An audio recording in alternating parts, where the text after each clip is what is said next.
여기서 복습 겸 문제 하나 드릴게요. 문제 한번 풀어보세요. 5번. 그렇죠. 정답은 5번이었습니다. 여기서 틀리는 게 좋아요. 저랑 할 때 틀려야지 시험 때 안 틀립니다. 마음속으로 틀린 분이 있어도 너무 크게 좌절하지 마시고, 아까 제가 말하지 않은 부분이었는데 여기서 문제 하나 내려고 말했어요. 아까 안전용기 뭐였어요? 안전용기. 여기서 이제 자연스럽게 나와야 돼요. 안전용기 보자마자 이 만 13세 미만도 옷이라는 걸 기억하면 좋은데, 아세톤, 탄화수소, 퍼센트, 메틸 살리실레이트, 이게 같이 이렇게 떠올려줘야 돼요. 문제를 풀면서 우리가 배경 지식이 쌓여야지 문제 풀 때도 나중에 시험 때 도움이 된단 말이에요. 그러니까 이런 문제를 풀면서도 안전용기 만 5세 미만하고 끝나는 게 아니라 안전용기에 뭐가 포함이 됐더라? 그 다음에 제외사항이 뭐였더라? 그 다음에 2차 포장, 2차 포장은 1차 포장을 수용하는 한계 또는 그 이상의 포장과 보호제 및 표시의 목적으로 한 포장인 건 맞는데, 1차 포장 직접 접촉하는 거 맞는데, 맞다, 이거 제조업에 포함된다. 이게 문제를 잘 푸는 법이에요. 그러니까 문제 하나를 풀면서 여러 개가 굉장히 많이 복습이 되잖아요. 그리고 반제품은 벌크 제품이 되기 위해서 추가 제조 공정이 필요한 화장품, 이런 것들. 벌크 제품은 충전 이전의 제조 단계까지 끝낸 화장품이다. 이런 건 문제를 풀면서도 우리가 문제를 푸는 거에서 끝이 되는 게 아니라 결국에 우리는 시험을 합격하기 위해서 공부하는 거니까 이 문제에서도 좀 더 공부가 될 수 있게 하는 습관을 기르면 좋겠습니다. 자, 다음은 화장품의 사용 방법인데, 우리가 화장품을 잘 쓰고 있기 때문에 화장품 사용 방법 누구보다 잘 알아요. 누구보다 잘 아는데, 봅시다. 정말 우리가 많이 읽었던 그 문장, 인체를 청결미화하여 매력을 더하고 용모를 밝게 변화시키거나 피부, 모발의 건강을 유지 또는 증진하기 위하여 인체에 바르거나 문지르거나 뿌리는 등으로 사용되는 게 우리 화장품의 사용 방법입니다. 화장품 사용 방법 정말 간단하죠. 이게 이 부분이 단답형으로 나올 수도 있다라는 생각을 했는데, 문제가 쉽게 나오면 단답형으로 나올만 해요. 매력을 더하고 용모를 밝게 변화시키거나, 문제집에서는 거의 단골로 나오는 문제인데 꽤 나오는 경우에 이런 문제가 나올 거고, 사용상의 주의사항인데 제가 빼먹은 부분이 이거 공통주의사항이에요. 화장품을 사용하시다 보면 뒤에 부분에 적혀있는 게 있을 거예요. 보통 적혀있는 부분이 부어오름, 붉어짐, 가려움 경우가 있을 때는 전문의에게 상담을 받아라, 상처가 있는 부위에 쓰지 마라, 어린이 손에 닿지 않는 것을 보관해라, 직사광선을 피해서 보관해라. 이 문장들이 낯설지 않죠. 우리가 화장품 살 때마다 보는 단어들이에요. 굳이 우리가 뒤에 보지 않더라도 이게 슥슥 지나가면서 너무 많이 봤기 때문에 낯설지 않은 이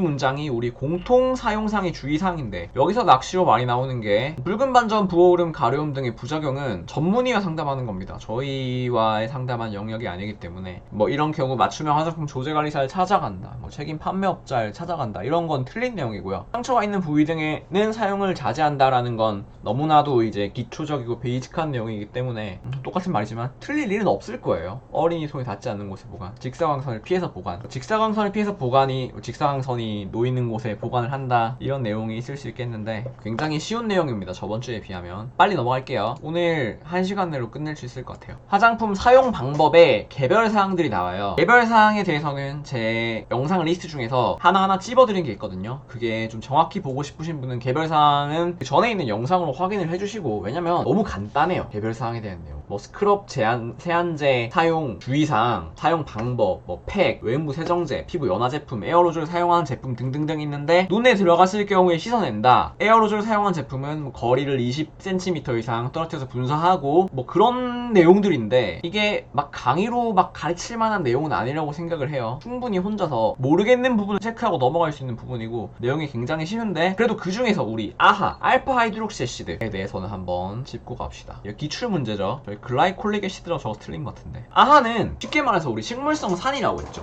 산, 애시드니까 염산 이렇게 하면은 바로 느낌이 오실 건데, 결국에는 이제 피부를 녹여내주는 거예요. 우리가 보통 각질을 제거할 때 바하, 살리실산, 베타하이드록시 애시드와 같이 많이 쓰죠. 아하를. 여기 바하가 사용 한도가 0.5%, 다른 말로 살리실릭 애시드, 비교가 많이 되는 성분들이니까요. 이게 지용성 산이에요. 그리고 여기 아하는 수용성 산인데, 그래서 바하는 이제 지성인분들이 사용을 많이 하고 아하는 건성인분들이 사용을 많이 합니다. 두 개의 공통점, 햇빛에 대한 민감도가 올라가는 거예요. 그러니까 피부에 있는 각질을 녹인다는 건 결국에는 이제 햇빛을 얼굴에 딱 맞았을 때 그 방어층을 없앴다는 소리잖아요. 그렇기 때문에 민감해져. 자외선 차단제를 함께 써야 되는 거예요. 우리 레티놀도 사용할 때 자외선 차단제를 함께 쓰란 말 했던 거 기억나시죠? 근데 레티놀도 왜 자외선 차단제를 써야 돼요? 주름 개선뿐만 아니라 걔도 각질을 녹여줍니다. 그렇기 때문에 때문에 자외선 차단제를 사용하는 겁니다. 각질 녹여주는 제품은 자외선 차단제를 기본적으로 써야 된다라는 걸 이제 이미지화 시키면 좋고, 자극이 있는 제품들마다 항상, 자극이 있는 성분들마다 항상 들어가 있는 내용은 시험 사용해서 피부 이상을 확인해라. 염색도 마찬가지죠. 목 뒤에 한번 해서 이상 있는지 없는지 확인해라 하는 분들은 거의 없지만 항상 주의사항이 있습니다. 고농도의 아하 성분이 들어있어 부작용 발생할 우려가 있을 때는 전문의에게 상담합니다. 이것도 마찬가지로. 근데 여기 기준 요걸 봅시다. 아하가 표시해야 될 때가 있어요. 10% 초과를 함유하거나 산도가 3.5 미만인 제품 표시를 해야 되는데, 이 부분은 조금 적어서라도 외워주시기 바랍니다. 뭐 흔한 일은 아닌데, 뭐 외국 제품들은 8%씩 들어가 있고 막 15%씩 들어가 있고 그런 거 봤는데, 이거 잘못 써가지고 피부 완전 뒤집어져서 저한테 막 문의하면서 막 그런 분도 있었는데 굉장히 위험해요. 얘가 화장품은 아이러니하게도 효과가 있는 제품은 기본적으로 위험하고 부작용이 좀 큰 제품이죠. 그래서 우리 아하에 대해서 한번 알아봤고요. 바로 아하 문제 하나 풀어봅시다. 문제 풀어주세요.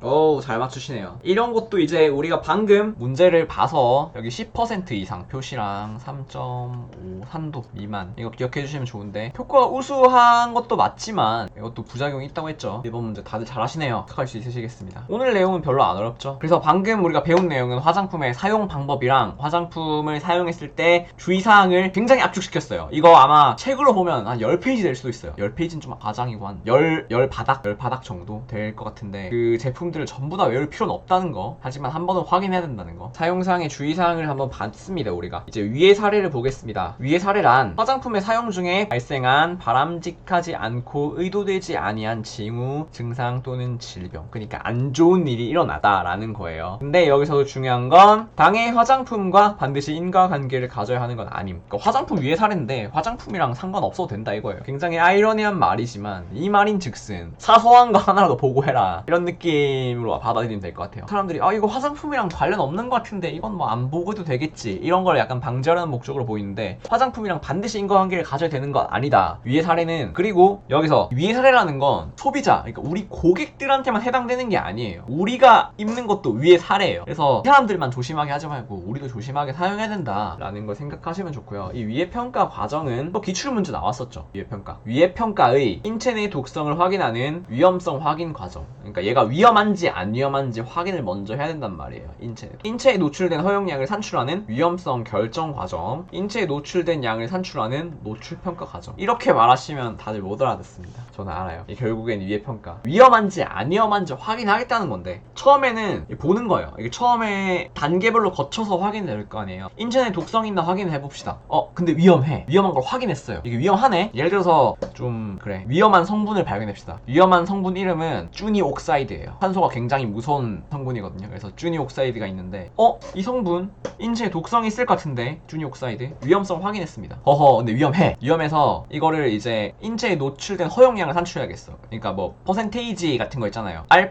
베타 하이드록시애시드는 0.5% 사용할 수 있다 같은 거 있죠. 근데 얘는 보니까 한 1% 이상 사용되면 안 되겠어. 그런 걸 결정하는 과정을 거치고, 그 다음에 인체에 노출된 양을 산출한다는 노출 평가 과정이 뭐냐면, 이 화장품 사용한 양에다가 그리고 이 사용 농도에다가 피부에 얼마나 흡수되는지를 종합적으로 계산해야 되는 게 노출 평가 과정이에요. 노출이라는 건 얼마나 썼냐는 거죠. 너 얼마나 썼어. 근데 그 흡수율이 얼마야. 근데 사용 농도는 또 얼마야. 막 이런 걸 종합적으로 한다는 건데, 이렇게 하면 헷갈려요. 그래서 한 번 더 정리해드릴게요. 왜냐면 중요하거든요. 그래서 어떻게 하면 정리하면 좋을까 생각하다가, 자, 우리가 방금 본 내용은 위해 요소 평가예요. 위해 요소 평가입니다. 위해 요소는 의도적인 것과 비의도적인 게 있어요. 우리가 비의도적 위해 요소는 나중에 배울 건데, 납, 니켈, 수은, 카드뮴, 스탈레이트류, 녹농균, 대장균, 뭐 그런 포도상구균, 황색 포도상구균, 그런 것들이 있어요. 요거는 나중에 배웁니다. 지금 배우는 건 이거예요. 의도적으로 검출된 위해 요소. 그러니까 의도적으로 나쁜 걸 넣었다는 게 아니라 이 성분을 넣었는데 얘가 위험했다라는 거예요. 헷갈리면 안 됩니다. 여기서 우리가 지금 배우는 건 이 위해 요소 평가를 해야 되는데, 의도적으로 들어간 제품이 위험했던 경우예요. 그래서 이 부분을 우리가 배우는 겁니다. 밑에 있는 부분. 위험성을 확인했는데 이게 진짜 위험한 거예요. 이거 쓰면은 내 생각에 이 사람 깨꼬닥할 수도 있겠는데, 그러다 싶으면 바로 사용 금지하는 거죠. 사용 금지해야 돼요. 너무 위험하면. 그러니까 우리는 위험성을 확인했는데 이게 얼마 정도 위험하지, 막 이런 느낌인 거예요. 대충 이해가 가세요. 느낌적으로 이해 갈 거라고 믿고, 자, 의도적으로 들어간 것 중에서 위험성을 확인했어요. 이거 좀 위험하다. 위험해. 그러면 이제 얼마나 위험한지 우리가 결정을 해야겠죠. 결정을 해야 되는데, 아까 말한 노출 평가, 뭐라고 했죠? 이 사람이 화장품을 얼마나 많이 썼는지, 화장품을 농도가 얼만큼 되는지, 그 다음에 피부에 하루에 얼마나 흡수가 되는지를 통해서 위해도가 결정이 되는 겁니다. 그러니까 이게 위해 평가예요. 순서가 중요합니다. 그래서 마지막으로 정리해드리면 이렇게까지 했는데 시험 틀리면 안 됩니다. 나올 거예요 이거. 위해 요소를 발견하고 의도적으로 넣은 겁니다. 위험성 확인. 위험성을 확인하면 위험성을 결정해야겠죠. 그리고 노출 평가를 합니다. 그 다음에 위해도가 결정이 되는 거예요. 그래서 여기 헷갈리는 부분이 위험성과 위해도가 헷갈릴 수 있는데 우리가 위해도를 좀 더 큰 거라고 생각합시다. 그래서 이제 위험성 확인하고 결정을 했으니까 마지막으로 이 큰 테두리 있는 위해도를 결정하는 거예요. 하지만 그 중간 과정에 이 노출 평가가 있는 거고요. 그래서 이거 1번, 2번, 3번, 4번. 근데 이 노출 평가가 좀 애매한 게 이때도 노출 평가가 들어가고요. 이때도 노출 평가가 들어가는데 이걸 기본적으로 3번이라고 생각을 해야 돼요. 노출 평가 3번. 그래서 여러분들이 나름 외우는 공식을 적용하면 좋은데 위험성 확인, 위험성 결정. 이거 두 개를 묶어서 같이 외우세요. 위험성 확인, 확인 결정, 평가 결정. 이렇게 외우는 거예요. 확인 결정, 평가 결정 이렇게 외우는데 위험성은 이제 제일 처음에 하는 거니까. 그리고 노출 평가는 3번이다. 노출 평가는 결정 사이에 끼어 있다. 결정, 평가, 결정. 결정, 평가, 결정. 이렇게 해서 나중에 문제가 이런 것들이 나올 거예요. 다음 중 보기에 위의 요소 평가 순서가 올바른 것은 아니면 이 사이에 들어있는 위험성 확인 그 다음에 가로 들어가 있고 노출평가 위에도 결정 있으면 우리는 확인 결정 평가 결정이니까 여기 결정인데 위험성이니까 괄호에 들어갈 알맞은 말은 위험성 결정이에요. 그 다음 마지막에 나오는 게 뭐냐 괄호도 있으면 그건 위해도 결정이에요. 그러니까 이 네 개를 완벽하게 이해가 되어 있어야지 그 문제는 아마 거의 나올 거예요. 무조건 나온다고 봐요. 저는 여기는 무조건 나와. 그러니까 이거를 좀 헷갈릴지라도 제가 지금 이거 한 5번, 6번 말하고 있잖아요. 아, 이거 진짜 중요하구나. 이거 지금 캡처하시고 그냥 나중에 틈틈이 보는 거예요. 확인, 결정, 평가, 결정 이런 식으로 해서 절대 틀리지 않게 이렇게 7번, 8번 귀에 박히게 들었는데 절대 틀리지 않게 보시길 바랍니다. 비의도적 검출은 다음 단원에서 배운다고 했습니다. 노출이란 말은 쉽게 말하면 화장품을 얼마나 썼냐는 거죠. 얼마나 써도 되냐, 얼마나 써도 되는지에 대한 평가 이런 것들이죠. 네, 넘어갑니다. 여기도 마찬가지로 관련된 부분인데 이번에 시험에 나왔죠. 시그널 실마리 정보입니다. 이게 단답형으로 나왔어요. 우리 단답형으로 나왔는데 이게 나왔던 문제가 또 나오진 않겠지라고 생각은 하지만 유해 사례와 화장품 간에 인과관계가 있다고 보고된 정보. 그러니까 애매한 거예요. 아, 이게 확실하진 않은 것 같은데 맞는 것 같기도 하고. 그러니까 결국엔 그런 실말이라고 말하잖아요.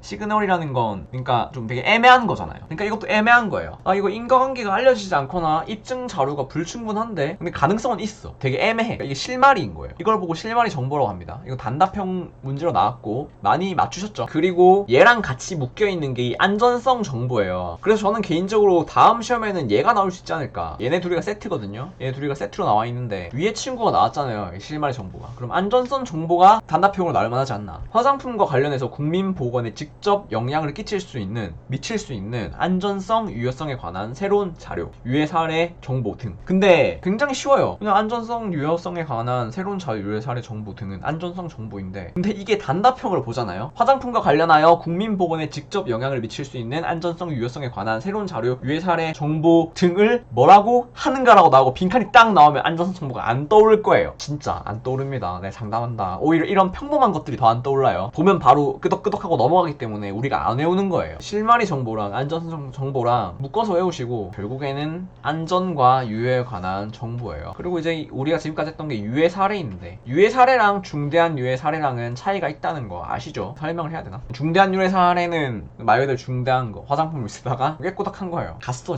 죽었어. 막 그런 내용? 아니면 설명을 할까요? 다 외우진 않고 있는데 중대한 유해 사례는 여기 사망으로 이어진 경우, 그 다음에 입원한 경우, 그리고 불구가 된 경우, 기형 초래 뭐 이런 것들 있죠. 이거 말 그대로 말도 안 되는 유해 사례들 시험에 나올 것 같진 않다고 생각을 했어요. 저도 뭐 의학적으로 중요한 상황. 그러니까 유해 사례랑 중대한 유해 사례랑 나눠져 있다는 것만 아시면 될 것 같습니다. 넘어갈게요. 오늘 1시간 컷 하겠다. 보고에 관한 내용인데 우리가 지금까지 유해 사례에 대해서 배우고 했는데 보고는 두 가지 종류가 있습니다. 화장품 제조 판매업자가 보고를 해야 되는데 이 유해 사례 우리가 얼마나 위험한지 그런 것 보고했는데 이걸 보고하는 방법은 두 가지. 신속 보고하는지 정기 보고하는지. 이것도 객관식 문제에 나올만 하죠. 신속 보고는 15일 이내인데 이 신속 보고에 해당되는 내용이 갑자기 이게 어디서 위험하다고 알려진 거예요. 그래서 예를 들어서 내가 일을 하고 있는데 여기서 위험하다고 알려진 물건을 내가 팔고 있어. 그러면 바로 이걸 판매 중지해서 우리 창고나 어디에다가 바로 격리시켜 놔야겠죠. 그런 경우에 내가 이거 몇 개를 이렇게 빼서 격리해놨다, 조치했다, 뭐 회수했다, 그리고 이제 빼놓으면 나중에 회수를 해가거나 뭐 그런 일들이 생기겠죠. 반품이 되거나. 그럴 때 나중에 15일 이내 이걸 보고, 우리는 보고 완벽하게 처리했다, 이 재고를 처리했다, 이런 내용을 15일 이내로 보고한다라는 내용일 거고, 정기보고는 신속 보고되지 아니한 화장품 관련 안전성 정보인데, 그러니까 신속 보고할 만큼 중요하진 않지만 우리 안전은 중요하잖아요. 그래서 그런 내용들을 매 반기마다 보고를 하는데 그때 이렇게 묶어서 보내는 거죠. 그래서 정리하면 위의 사례 보고는 신속 보고랑 정기 보고 두 개로 나뉘는데, 보고를 한 사람은 화장품 제조 판매업자입니다. 신속하게 할 때는 내가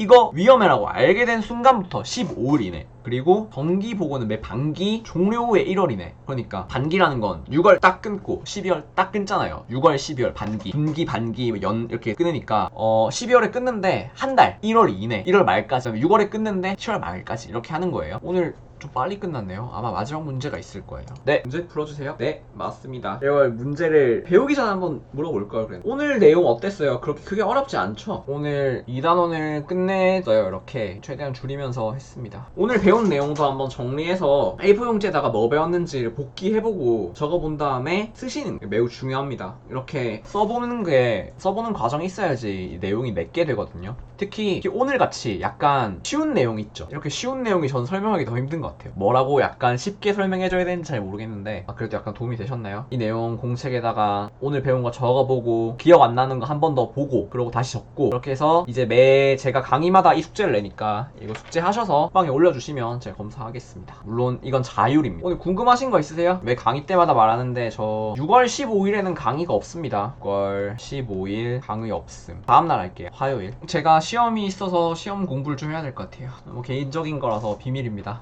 약간 좀 쓸데없는 거 많이 해서 화장품이랑 관련 없어요. 오늘 뭔가 빨리 하려고 했는데 빨리 하려고 하니까 빨리 되네요. 제가 이전까지 너무 질질 끌었나? 혹시 오늘 좀 내용이 빨랐어요? 제가 말하는 게? 아니면 조금 설명이 평소보다 좀 부족했다라던가 피드백을 부탁드립니다. 괜찮았나요? 뭔가 쉽게 설명을 못한 것 같을 때 이런 느낌이 들어요. 카톡방을 못 찾겠어요. 네, 오픈 채팅에서 맞춤형 화장품 조제관리사 치면 나옵니다. 비밀번호가 있어요. 022예요.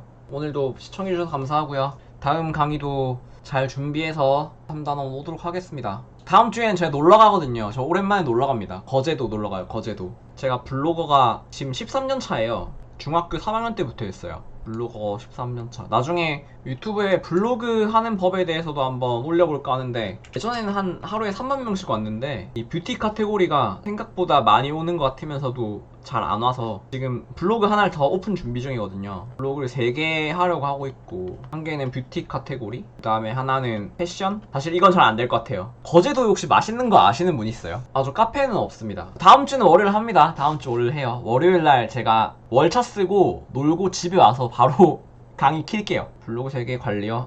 저 아직 안 해봤는데 이렇게 하고 싶은 거예요. 저는 제 목표를 위해서 바쁘게 살고 싶어요. 아직은 지금 얘밖에 없습니다. 하나는 뭔가 그 음식 같은 거 해보고 싶은데 제가 요리를 잘 못하거든요. 이런 거 좀 하다 보면은 그 실력 느는 거 알잖아요. 음식 하나 만들어 가면서. 부지런하지 않습니다. 게으른 아이입니다. 조제관리사 책이요. 지금 모의고사 부분은 다 만들어졌고, 그 기출문제를 좀 만지고 있거든요. 다 만들어져 가는데 출간 목표는 6월 말로 잡고 있습니다. 죄송해요. 약속과 다르게 늦어져가지고 제가 이렇게 못 만들지 몰랐습니다. 정말 어려워요. 문제 내는 게. 사실 오늘도 지금 출판사에 메일을 보내야 되는데, 이 강의가 이제 약속이다 보니까 지금 문제 만들다 말고 이러고 있는데, 이거 바로 끄자마자 바로 문제집 만들어야 돼요. 지금. 감사합니다. 문제집 만들고 내일 6시 출근이기 때문에 바로 자야 돼.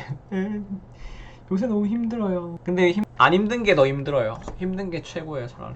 네, 그래서 오늘 봐주셔서 감사하고요. 다음 주에 뵙겠습니다. 다음 주 월요일에 거제도에서 잘 놀고 체력이 방전돼서 올 수도 있는데 다음 주에 뵙겠습니다. 감사합니다. 네, 좋은 밤 되세요.